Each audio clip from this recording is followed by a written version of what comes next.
"Say hi to the coral for me," my daughter-in-law whispered as she pushed me off the yacht. My son didn't shout, he just watched the water swallow my reflection. $3 billion and a newborn heir waited for my disappearance. But that night, I was the one waiting in their home. Have you ever seen something like this happen in real life? Tell me, where are you watching from?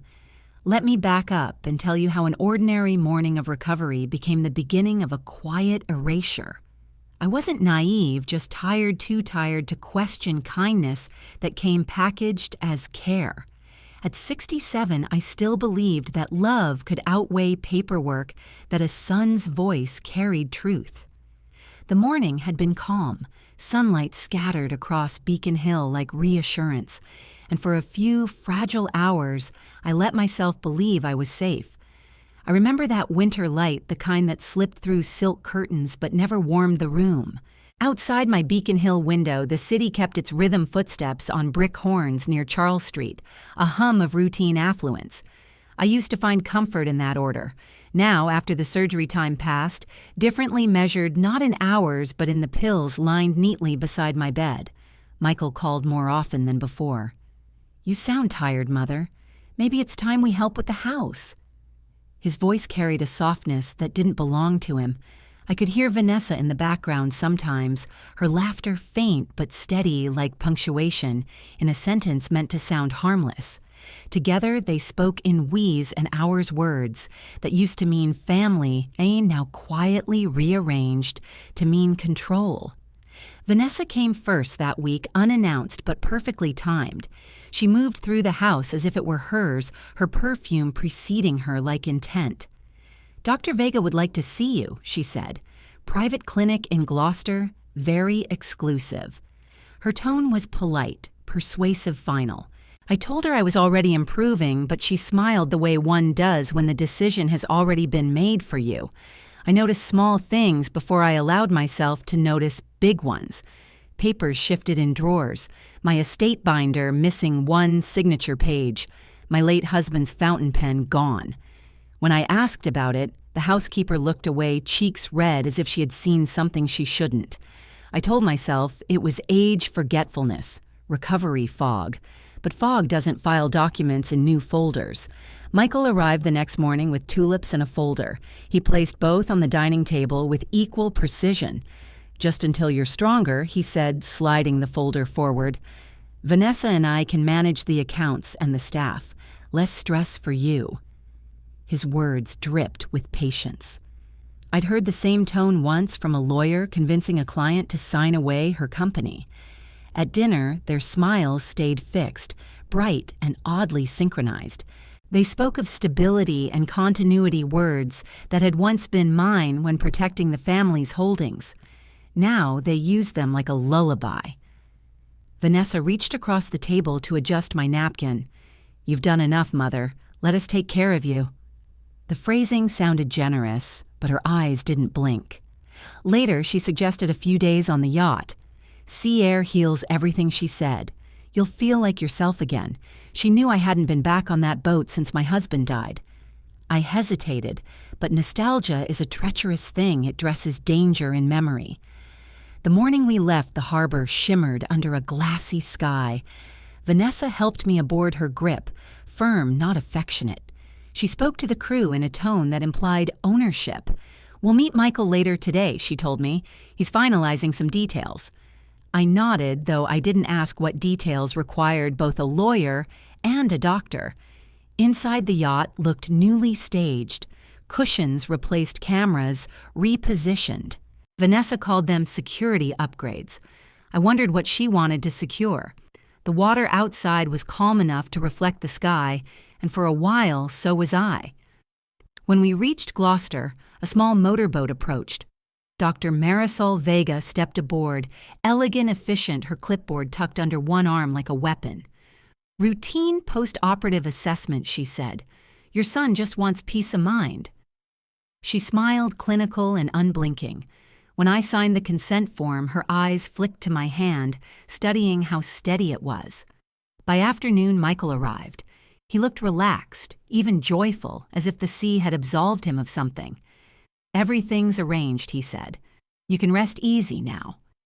He opened a sleek folder, medical notes, financial statements, new signatures in familiar places. I recognized the family trust logo embossed in gold. "Just consolidations." Vanessa added her tone, a whisper wrapped in reassurance. I nodded, feigning fatigue. They saw a woman fading. I saw a play in progress. What they didn't know was that before the surgery, I'd had every file scanned and time-stamped by my assistant, an old corporate reflex I never unlearned. The irony almost made me smile. That night, the yacht's engine hummed softly while the others slept. Through the window, I saw them on deck, whispering against the wind. Their shadows merged and separated like rehearsed choreography. I heard my name once, followed by the word evaluation. By morning, we were back at the dock. "You slept deeply," Vanessa said, pouring tea. "Dr. Vega gave you something mild." My mouth was dry, my head clear enough to remember that I hadn't taken anything. When I reached for the cup, the reflection of the liquid shimmered red for a moment, then gold. Back in Boston, the mansion no longer felt mine. Locks changed, staff, rotated drawers, relabeled. My personal assistant was on leave. Even the scent of the rooms had shifted, Vanessa's jasmine replacing my lavender. The world had been rearranged while I was told to rest. That evening, I found my husband's chess set half unpacked on the library table. The queen was missing. Hours later, I found it inside Vanessa's handbag beside a folded document titled Updated Estate Authorization. I placed the piece back on the board without a sound. There is power in pretending not to notice. Michael kissed my forehead before leaving. "Rest, Mother," he said. "Everything's under control." I smiled up at him the way I did when he was a boy and thought I didn't understand his tricks. I didn't correct him. Control is a temporary illusion, and that night it had already shifted. When the lights dimmed, I caught my reflection in the window, pale, older, but unbroken. Boston streets glowed steady below, unaware of the quiet war that had begun inside one of its most respectable houses. I whispered to the glass, "You're still here." The glass fogged slightly at my breath, the first visible proof that I still existed. The next morning began with the sound of Vanessa's heels on marble, sharp, deliberate, echoing through the hall. Before she even appeared, I'd always thought that confidence announced itself quietly. Hers entered like ownership. She was carrying a tray of breakfast croissants, grapefruit, a small glass of orange juice the color of caution. Dr. Vega called, she said, setting the tray down with the grace of someone laying evidence. She wants to schedule another visit next week, just a few simple tests. Her voice was soft, but her eyes were already reading my reaction. "Michael thinks it's best if we keep a routine." "I see," I said, stirring my tea, though I hadn't added sugar. The spoon chimed faintly against the porcelain. One sound too many in a house that had grown too quiet. Vanessa smiled as though nothing were amiss. "You've been through a lot. We just want to make sure everything's in order." She said everything like it included me. Later that morning, she invited 2 acquaintances for coffee, a friendly couple from the legal world, she claimed. They spoke in warm tones about family trusts and inheritance law, slipping in compliments between technical terms. I sat across from them, nodding where appropriate, while Vanessa poured coffee and let her phone rest face down on the table. Its camera, I noticed, was angled slightly toward me. One of the guests, a woman in a pearl blazer, said casually, "So admirable to have everything settled early. My own mother never got around to it." Vanessa's tone was light. "Oh, we've been helping with some of that, haven't we?" "Mother?" Her words were not a question. I smiled. "Apparently we have." They all laughed, soft and approving. The kind of laughter that hides in polite company, built on something unseen but shared. I realized then that their visit wasn't about friendship, it was rehearsal. After they left, the house felt sterile. I found the security camera in the corner of the living room had been repositioned again. When I tried to move it back, the lens followed my hand.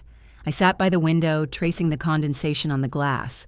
The city looked far away, unreachable, as though I were already a ghost watching my own life being redistributed. At lunch, Michael joined us.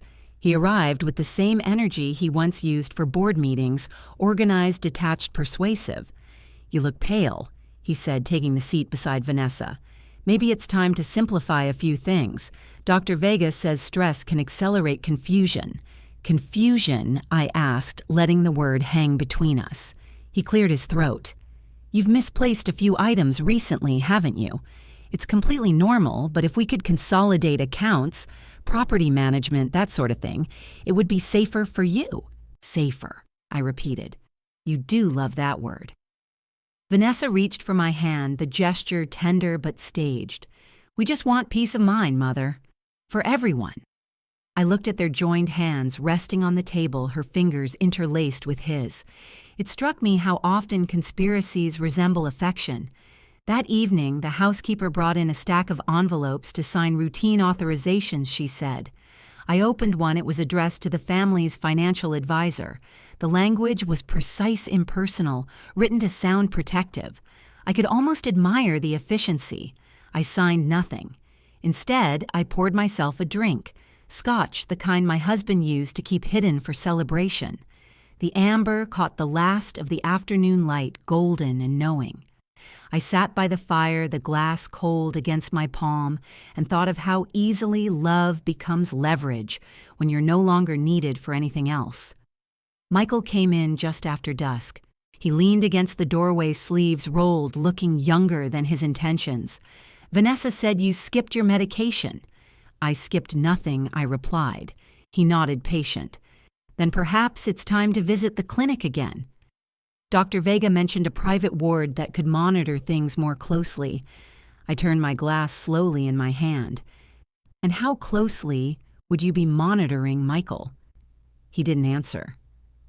Later that night, I found Vanessa in the study, phone angled upward toward the ceiling. She jumped slightly when I entered, then laughed. "Just filming something for my wellness channel," she said. "Would you like to say hi?" Her tone was sugar. Her eyes were knives. "No," I said. "I think you've recorded enough of me lately." Her expression froze just for a second. It was the kind of moment you can't rehearse, a small tear in the mask, quick, but revealing. Then she laughed again. "You're so dramatic." I left without replying. But I knew. The phone wasn't filming a wellness video. It was recording evidence, a version of me that would someday look confused enough to justify a signature or a transfer. The next morning, I called the bank from the upstairs line, the one they had probably forgotten existed. My advisor, an old colleague of my late husband, answered. "Mrs. Hayes, good to hear your voice." I asked him very simply to email me copies of all recent authorizations. There was a pause. "Of course," he said carefully, though Mr. Hayes already requested access to those files last week. "He mentioned you were unwell." The silence that followed was thick. I thanked him calmly and hung up. That afternoon, Vanessa brought a new tablet, easier to keep track of things, she said. She set it up for me, logged into my accounts, explained the simplified layout as though to a child. But what she didn't know was that I had my own phone hidden upstairs, one that still connected to my old email. When she left the room, I checked the tablet's settings. Remote access enabled. Camera active. Every keystroke mirrored somewhere else. I smiled, not in defeat, but in clarity. Dinner that night was a performance. A new bottle of champagne, Michael's favorite playlist, and a roast prepared too perfectly for an ordinary day. "To family," he said, raising his glass. "To family," Vanessa echoed. I raised mine last. "And to honesty," I said quietly. They clinked glasses, their smiles tight. Vanessa's phone, propped beside her plate, blinked once. I could see my reflection in the screen-framed, centered obedient. After dinner, Michael insisted we film a small message for friends who had donated to a medical charity in my name. "It'll be sweet," he said. "Show them you're doing well." Vanessa held the phone. Michael stood just behind me, hand on my shoulder. The red light blinked. "Say hello, Mother." I smiled for the camera. "Hello," I said. "I'm better than they expected. Vanessa laughed on cue. The video ended. She saved it, or maybe sent it. I didn't ask. Later that night, I replayed the scene in my mind, the angles, the tone, the false affection. It wasn't charity they were filming. It was insurance. The following week blurred into quiet repetition, check-ins pills, soft music, more paperwork. Sometimes I caught Dr. Vega's voice on speakerphone, calm and rehearsed. Cognitive decline can manifest subtly, she said once. You'll need witnesses for certain documents. Witnesses. The word lingered. One evening, I stepped into the library and found Monica Serrano, a woman I didn't recognize, seated at the desk, flipping through files. Apologies, she said smoothly, standing. I'm assisting Dr. Vega with logistics. Her accent was faintly southern, her smile too steady. Fixer, I thought immediately. The kind of person who moves quietly between legality and convenience. When she left, I noticed she'd taken one file from the drawer, my original living trust. That night, sleep refused to come. The house was too silent, the air too still. I rose and wandered to the hallway mirror. My reflection looked back composed, deliberate. Behind it, the faint hum of Vanessa's voice echoed through a half-open door. She'll sign, eventually, she was saying. The clinic will confirm the tests. Once that's official, everything transitions automatically. I stood there unseen until her laughter faded. By morning, I knew what I had to do. I began writing everything down, dates, names, overheard phrases, even the way the cameras shifted positions. Each page I folded and slipped inside an old novel on the shelf. I chose The Art of War. Appropriate, I thought. When Michael came to check on me, I looked up from my tea with a small smile. You were right, I said. I should let you handle things. It's too much for me. Relief softened his face. I'm glad you see that. Oh, I see quite a lot these days, I said. He didn't notice the tone. They never do until it's too late.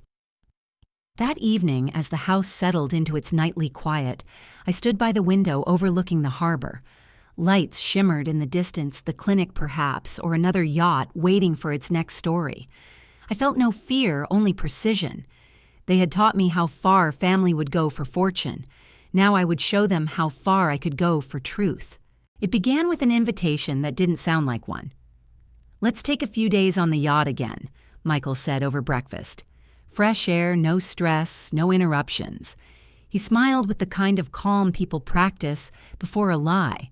Vanessa placed her hand over his and looked at me as though the decision had already been made. I could have refused. I should have.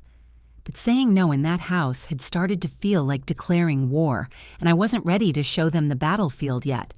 Besides, the sea had always been mine before it became theirs. We left Boston under a dull sky that pretended to clear. The wind pressed against my coat as we walked along the pier, salt biting at my lips.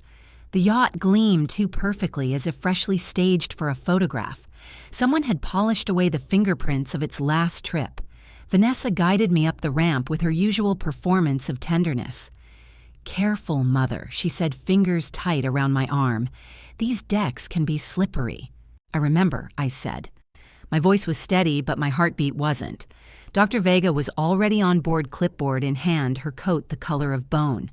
Monica Serrano stood nearby, pretending to check her phone, her gaze sliding toward me between gestures. I had seen that type of stillness before, the quiet of someone waiting for a cue. Michael arrived, last jacket, unbuttoned, sunglasses in place, though the sun had gone shy. You see, he said, motioning toward the open sea. Just the family. No tension. You'll finally breathe. I nodded, though I noticed how the crew avoided my eyes. They moved like shadows, efficient, silent, rehearsed. By midday, the coastline had vanished. Water surrounded us on all sides, calm, infinite, deceptive. I sat on the aft deck beneath a white canopy, a book in my lap I wasn't reading. Vanessa brought me tea that smelled faintly of medicine. I pretended to sip it, letting the steam fog my glasses so she wouldn't see my lips pressed shut. Doctor. Vega joined me not long after. You're looking better, she said, pulling a chair close. These trips do wonders for the mind. I just need a quick signature for your medical log, a formality. The paper she placed before me bore my name at the top and several paragraphs of legal language below. I caught the phrase durable authorization and the initials MH beside the witness line. I smiled faintly. You've changed the format since last time. Her expression didn't shift. We update templates every quarter. Of course, I said, setting the pen down. Then I'll read every word as always. She hesitated just long enough to betray irritation, then collected the form. Later, then. When she left, I turned to the sea. The horizon was a single straight line, thin, sharp, merciless. It reminded me of contracts. By evening, Michael suggested a family dinner on deck. Candles flickered in glass holders, the wind low enough to trust them. Vanessa poured wine, her laughter brittle as crystal. To recovery, she said. To family, Michael added. I raised my glass last. To clarity, I said, and drank. Vanessa blinked once, then smiled as if she hadn't heard. Halfway through the meal, she leaned toward me. Mother Dr. Vega mentioned another document you forgot to sign, the estate clarification. It's simple. Just confirms your wishes while you're healing. While I'm alive, you mean? Her fork paused. Of course. I felt the air change thinner, colder. Monica appeared beside Dr. Vega, whispering something low, her eyes flicking toward me. Michael excused himself, returned with a folder, and placed it next to my plate. Inside were photocopies of the family trust, neatly bound. But this version ended differently. New beneficiaries, new power of attorney. My name was still there, smaller now, almost decorative. I didn't react. I'd learned long ago that panic feeds predators. Sign when you're ready, Michael said. It's for your protection. Protection.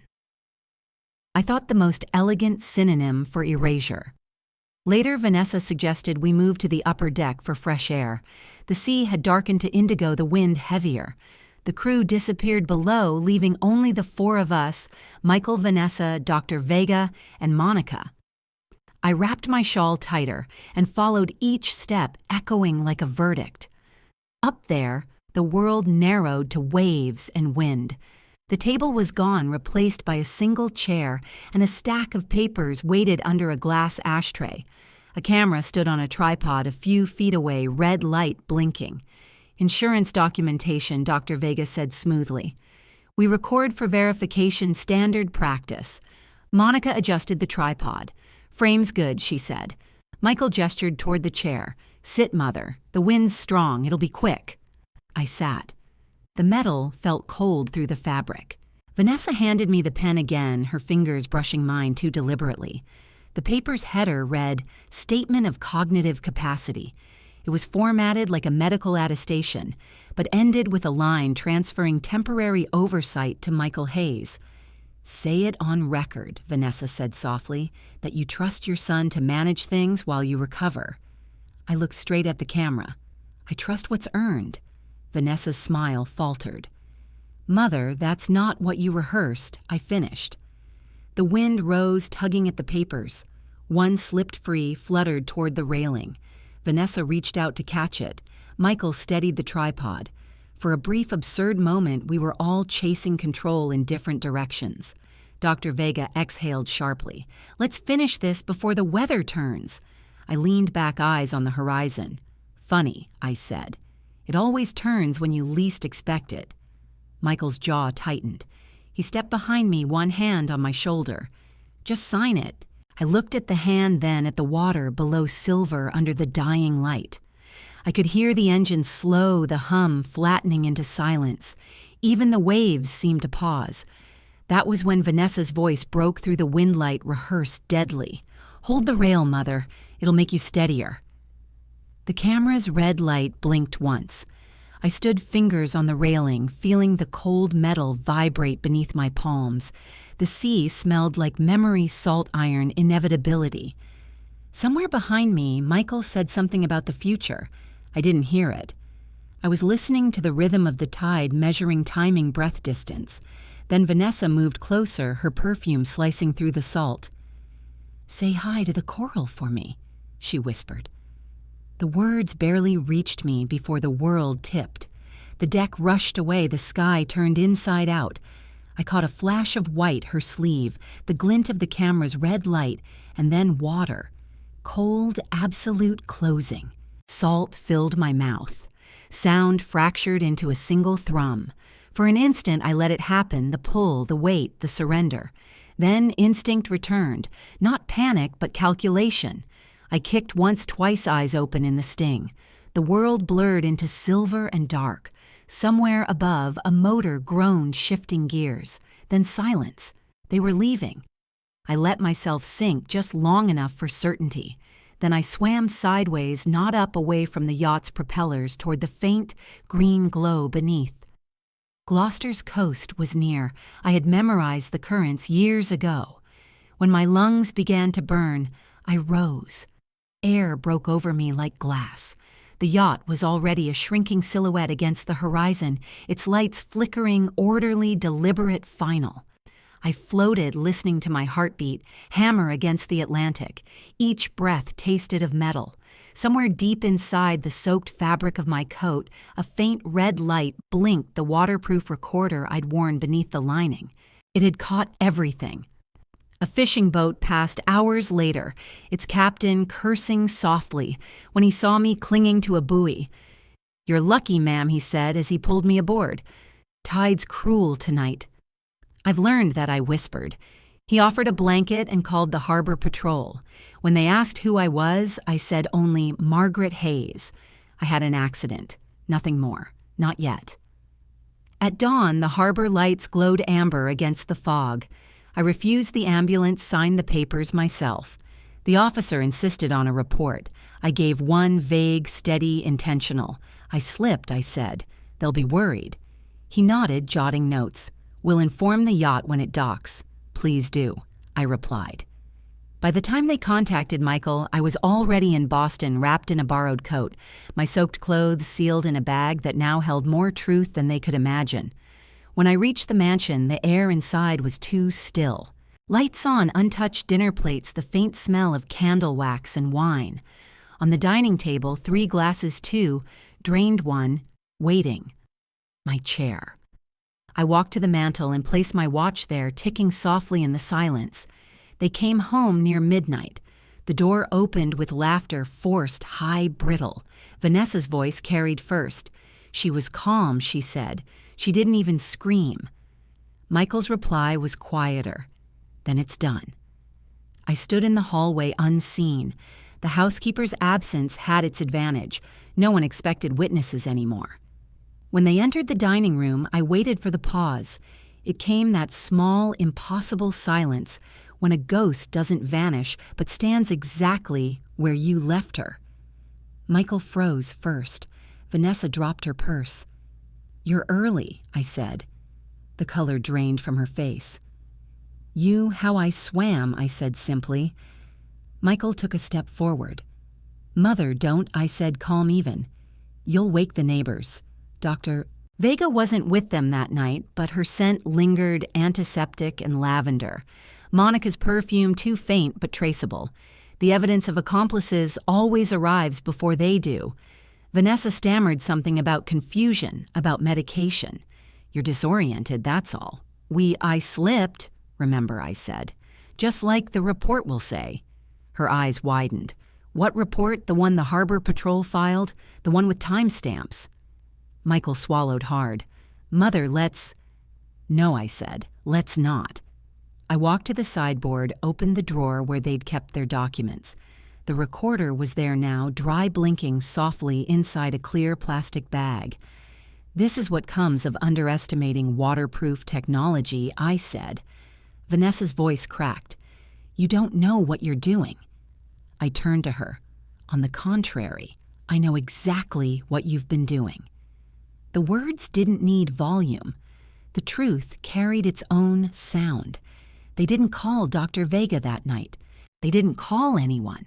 They simply stood there, the distance between us, measured not in steps, but in consequences. When I finally spoke again, my voice was almost kind. "You should rest. Tomorrow will be long." Then I left them there, still as portraits. Upstairs, I stripped off the salt-stiff coat and stood before the mirror. My reflection looked older, sharper alive. Behind it, the window glowed faintly blue morning approaching. I took a pen and wrote on a notepad, "Begin audit. Contact lawyer, keep silence until ready." By the time the sun rose, I had already sent one message, brief, precise, to my attorney schedule meeting. Use discretion. Bring forensic expert. At noon, the first knock came. The harbor officer again. "Mrs. Hayes, just checking in. We've spoken with your son. He confirmed the incident." "I'm sure he did," I said, motioning him inside. "You'll find my statement differs slightly." I gave him the recorder, the flash drive, and a small envelope marked duplicate. "One for you, one for me." He looked uneasy. "Is this evidence?" I said, "for when confusion requires clarity." After he left, I made tea. The house was quieter than I remembered, the kind of quiet that follows a storm, unsure whether it ended or only paused. Michael and Vanessa stayed in their room the entire afternoon. I could hear fragments of their voices through the wall, panic disguised as logistics. "She can't prove it," Vanessa hissed. "No one will believe her." Michael didn't answer. He knew better. By nightfall, I set the dining table myself. 3 plates again as before. When they finally came downstairs, pale and silent, I gestured to the empty chair. "Dinner's ready," I said. Vanessa stared. You pretending everything's normal?" "I prefer consistency," I said. "It makes the evidence cleaner." They sat because refusing would mean admitting guilt. The clinking of cutlery filled the air, delicate, unbearable. At one point, Vanessa looked up. "What do you want?" "Nothing yet," I said. "Patience, Vanessa. I'm still recovering." Her hand trembled slightly as she lifted her glass. After dinner, they retreated upstairs again. I stayed watching the candles melt into thin pools of wax. Outside, the wind shifted. The ocean was moving inland again. I thought of the sea, how it swallows what's thrown into it, yet always returns fragments to shore. I would return more than fragments. When the last flame died, I looked at the empty chair across from me, her chair, and at the mantel clock above it. The watch I'd left there earlier still ticked steady as breath. Time hadn't stopped when they tried to end me. It had simply changed owners. If you were Margaret, what would you do next? Stay the truth is about to surface. Morning came without warmth. Light slid through the curtains, pale and deliberate, touching every object that had survived the night before: the teacup, the folded napkin, the single chair left unbroken. I sat by the window watching the city wake beneath a pale sky. The mansion smelled of salt and wax. On the mantel, my watch kept ticking, proof that time hadn't stopped, only changed hands. The air carried the faint noise of 2 people avoiding each other upstairs. Michael's voice low, Vanessa's brittle. They hadn't left the house since my return. Fear was a quiet tenant. It made itself at home without ever announcing arrival. I gathered the papers from the desk letters, invoices, medical records, each one a thread they had tried to cut. I spread them out across the dining table like an autopsy. The truth never needed embellishment. It only needed air. At noon, I called Evelyn Clark, the family's former corporate counsel, my husband's oldest ally. She answered on the second ring. "Margaret," she said, "I heard about the incident." "Are you safe for the moment?" I replied. "I'd like to discuss a matter of estate integrity, in person." Her tone sharpened, professional. "When now?" 2 hours later, she was in my study trench coat, still wet from the drizzle, glasses fogged at the edges. Evelyn had the kind of calm that frightened people used to power. She understood silence as strategy. I handed her the recorder, sealed and labeled. Audio evidence, date stamped. Visual footage exists as well. Red light blinking in frame. Witnessed by the Harbor Patrol, though they don't know what they saw yet. Evelyn examined the device, nodded once. "And you want this handled quietly." "For now," I said. "Let them think I'm resting. I want them to believe the storm passed." She opened her briefcase and began removing folders. "We'll need copies of your medical reports, your financial authorizations, and any correspondence with the clinic." I pointed to the stack on the table. Everything you need. Their doctor signed her own perjury. Her lips curved slightly. We'll file a preliminary injunction under confidentiality, trigger an internal audit without naming parties. The clinic will panic first. They always do. I watched her work the neat motions of someone turning chaos into consequence. Paper after paper slipped into labeled envelopes, each seal closed like a verdict. Outside, the fog thickened. It pressed against the windows, muting the world. A perfect day for secrets to travel unseen. By late afternoon, Evelyn left with a briefcase full of evidence and instructions to contact the Financial Oversight Board and the Medical Ethics Commission under separate pretexts. Before she departed, she turned to me. "Margaret, this is surgical. You're not angry, are you?" "No," I said. Anger wastes precision. After she was gone, I walked through the house. The hallways felt different, mine again, but colder. I passed by Vanessa's perfume bottle on the console table, the same scent that lingered when she said goodbye, before pushing me overboard. I didn't touch it. I didn't have to. Some ghosts hang themselves. The next morning, the first ripples began. Michael received a call during breakfast from the bank, perhaps, or the clinic's accountant. His face drained coffee untouched. Vanessa tried to ask what it was, but he brushed her off. "Routine," he said. But his hand shook when he folded the newspaper. Later, I overheard her on the phone upstairs. "You said the signatures were archived. You said pause then, the brittle laughter of panic. No, delete everything. Now." Their empire was unraveling by its own seams. I stayed in the library rereading The Art of War. The irony wasn't lost on me. "Appear weak when you are strong," it said. "Appear strong when you are weak." By noon, Evelyn called again. "Audit initiated," she said. "Anonymous report filed to the state. They'll receive formal notices within 48 hours. "Good," I said. "Let it breathe. They'll dig their own grave faster than I could." In the evening, I wrote a letter, 3 copies, to Michael and Vanessa. A review of all family holdings will take place this week. Attendance required. Documentation must be presented. I expect transparency. I signed it with the same pen they'd used to forge mine. The ink bled slightly on the paper like the outline of a wound healing. The second copy went to Dr. Vega at her clinic, a simple envelope marked, "For her records." Inside a single line, "Do not erase what can testify." The third went to Evelyn. Attached was a note. "The meeting will end everything. Prepare the witness." The witness would not be a person, but a system. Timestamps, camera feeds, the harbor report. Machines had no loyalties. They only recorded. That night, I sat in the study, the house dim, except for the light on my desk.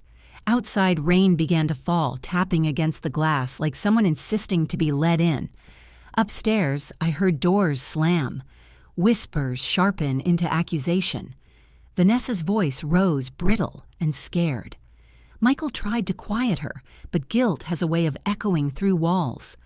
I closed my eyes, listening. The storm outside and the one within the house began to sound the same. In the morning, the rain stopped. I dressed in gray, neutral, the color of unfinished business. On the hallway table lay 3 sealed envelopes, white crisp, waiting. I carried them to the door and handed them to the courier. "Deliver before noon," I said. He nodded. "Signatures required." "No," I said. "They'll sign themselves soon enough." When the door closed, the house felt lighter. The air moved differently, freer. Somewhere in the distance, a church bell rang, 3 slow notes measured and final. I returned to the study and stood by the window. The fog had lifted. The sea beyond the city glimmered faintly under the winter sun, steady and watchful. "They think I'm resting," I whispered to the glass. "But I'm only waiting for them to walk into what they built."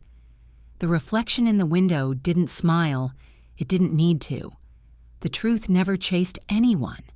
It simply waited. The day of the meeting arrived with perfect weather, the kind people describe as calm. I've learned that calm is usually camouflage. Evelyn arrived first, dressed in dark gray, carrying 2 briefcases. She placed one on the table and left the other near the door. For them, she said. For us. The dining room had been rearranged, long table polished to a mirror, chairs set with military symmetry. I had ordered nothing extravagant, no flowers, no candles, only documents. The truth decorates itself. At noon, the bell rang. Michael entered, first shoulders stiff beneath the weight of a tailored suit. Vanessa followed, her makeup perfect, but her eyes brittle. Behind them came Dr. Vega and last Monica Serrano, her usual calm replaced by a look of watchful calculation. Mother Michael said carefully, "We weren't expecting—" "I know I interrupted. You prefer surprises when you're the one giving them." Vanessa tried to smile. "We're here to resolve things, not to argue." "I admire your optimism," I said. "Please sit." They sat. The air thinned. Even the walls seemed to hold their breath. Evelyn opened her folder, her tone precise. "This is an informal review of the Hayes Family Trust and related medical authorizations. All parties are present as requested by Mrs. Hayes." Dr. Vega nodded quickly, too quickly. "Yes, just a verification." "Good," I said. "Then we'll begin with something simple sound." I pressed play on the recorder. The room filled with wind, the hum of the yacht engine, the clipped edge of Vanessa's voice. "Say hi to the coral for me." No one moved. Michael's knuckles whitened around his pen. Vanessa froze mid-breath. Monica looked at Dr. Vega, whose eyes darted toward the door. The recording ended with a splash, then silence. Evelyn leaned forward. "That file is time-stamped and cross-referenced with harbor logs. The vessel's engine shutdown occurred at precisely that moment."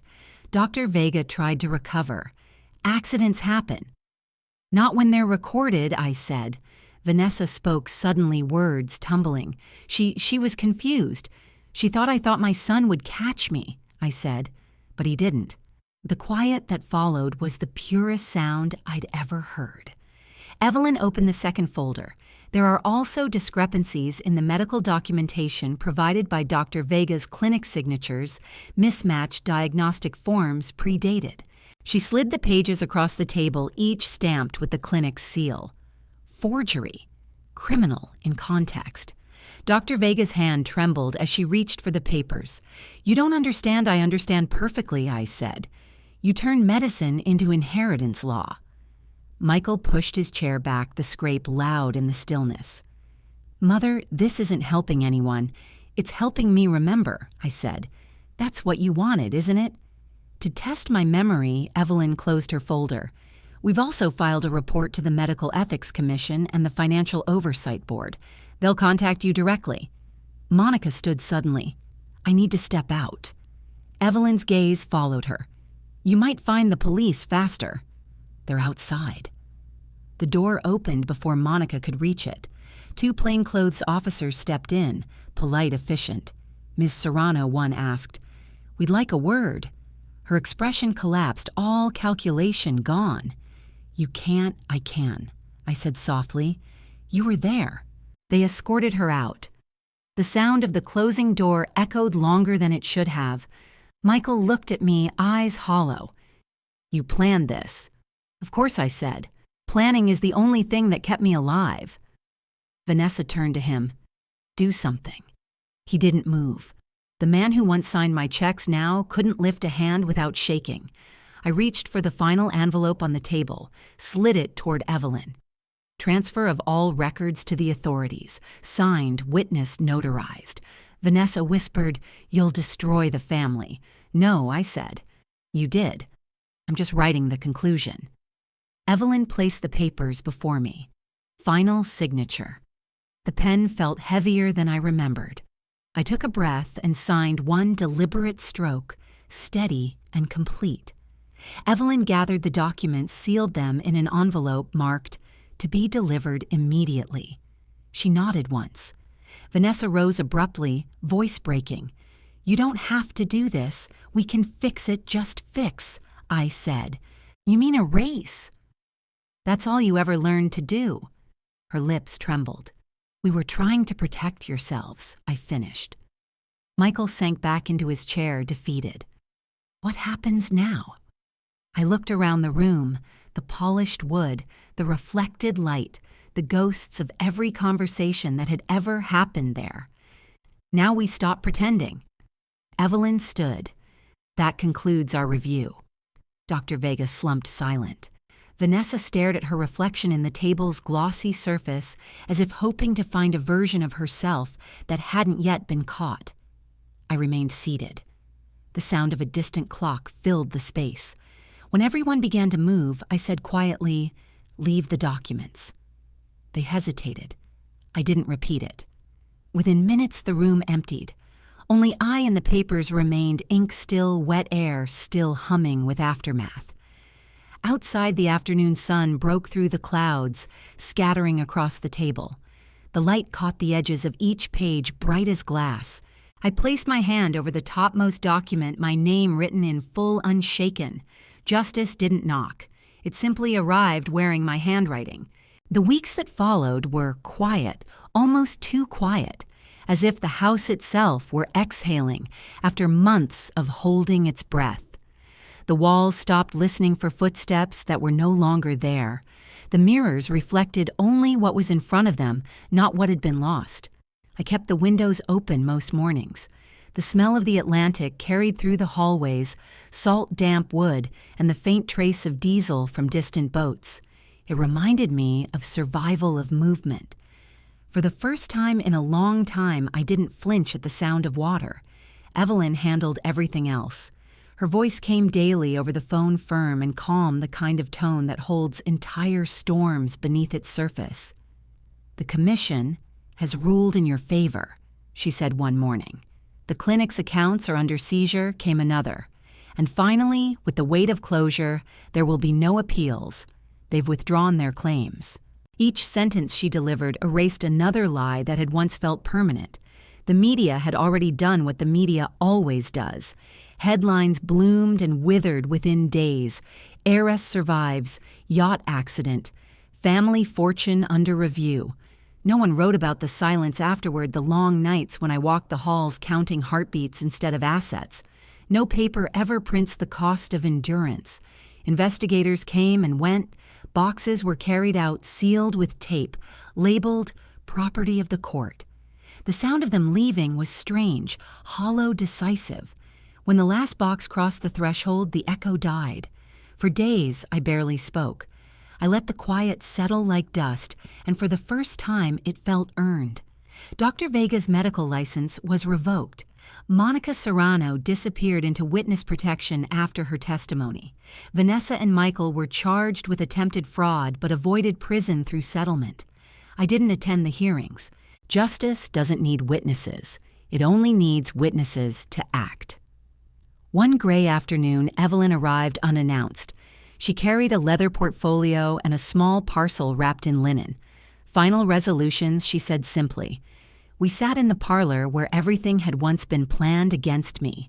The sunlight filtering through lace curtains made the air look soft, almost kind.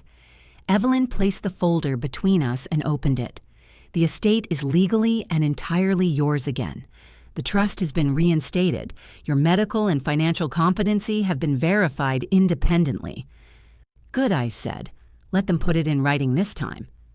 She smiled faintly. "Already done. And the child." Her eyes softened. "Placed with lawful guardians. His identity is sealed. He'll grow without their shadow." I nodded slowly. "Then it's finished." "Almost," she said. She handed me the linen-wrapped box, found in storage during evidence collection. "Thought you might want it." Inside was my husband's chess queen, the piece that had vanished months ago. Its ivory surface gleamed beneath the light, unchipped, unchanged. I set it on the board in the library beside the king. For the first time, the game looked whole. That evening, I walked through each room of the house not to inspect but to acknowledge. The faint scent of lavender had returned, replacing Vanessa's jasmine. Curtains swayed gently in the ocean breeze. The walls, once too polished, now showed the faint texture of age. Imperfection, I decided, was the truest sign of life. I paused by the mirror in the hallway. My reflection met my gaze without judgment, older lined, undeniably alive. For the first time in years, I didn't look like someone surviving. I looked like someone continuing. The next morning, Evelyn brought another visitor, a man from the foundation that had once borne my husband's name. Mrs. Hayes, he said, the board voted to rename the scholarship Trust in Your Honor. You've rebuilt more than money. You've rebuilt confidence. I thanked him. The words sounded polite but thin. I didn't rebuild anything. I simply refused to vanish. After he left, I stood by the window overlooking Beacon Hill. The city stretched beneath me, calm, glassy, untroubled by the noise of reputation. People hurried through their routines, unaware that a war had been fought quietly above their heads. By noon, sunlight reached the far corners of the house. Dust caught in the air like small constellations. I brewed tea and carried it to the window seat, the same one I had sat in when the story began. The Atlantic shimmered beyond the rooftops, gray, patient, infinite. Somewhere within that horizon was the place where I had fallen and survived. The sea kept no grudges, it only mirrored what remained. People often say, survival changes you. They're wrong. Survival clarifies you, removes everything unnecessary until only the essential remains. Every evening I still write in my ledger, though the entries have grown shorter.